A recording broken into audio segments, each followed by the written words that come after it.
జీవితంలో డబ్బు వేటలో అలసిపోయిన చాలామందికి చివరికి మిగిలేది ఏది? తీవ్రమైన ఒత్తిడి, మానసిక అలసట, కుంగుబాటు. చాలా అధ్యయనాల్లో తేలిన వాస్తవమిది. డబ్బు మనిషికి అవసరమే కాని, డబ్బు మాత్రమే జీవితాన్ని నడిపించకూడదని చెబుతారు పెద్దలు. కొందరు డబ్బు పరపతి కోసం ఎంతటి ఆకృత్యాలకు అయినా తెగబడుతున్నారు. ఇలాంటి వాళ్లకు మానసిక అశాంతి తప్ప ఏమీ మిగలదని బ్యాక్కొటేషన్ ప్రిన్సిపల్ చెబుతోంది. ఇప్పుడు డబ్బు, స్టార్డమ్తో సాధించుకోలేనిది ఏది? అనేదాని గురించి కింగ్ ఖాన్ షారూఖ్ చేసిన వ్యాఖ్యలు సోషల్ మీడియాల్లో వేగంగా వైరల్ అవుతున్నాయి. ఖాన్ మాట్లాడుతూ, బ్యాక్కొటేషన్ జీవితంలో డబ్బు, స్టార్డమ్ కంటే ఎలాంటి ఒత్తిడి లేకుండా జీవించడమే నిజమైన ఆనందం బ్యాక్కొటేషన్ అని అన్నారు. పరిశ్రమలో అగ్రహీరోనే అయినా తనకు కూడా కొన్ని బాధలున్నాయని షారూఖ్ తెలిపారు.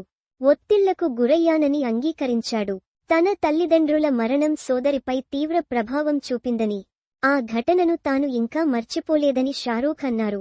ఆ రోజు నా తండ్రి పార్థివ దేహం ముందు నా సోదరి ఏడ్వకుండా అలాగే ఉండిపోవడం చూశానని తెలిపారు.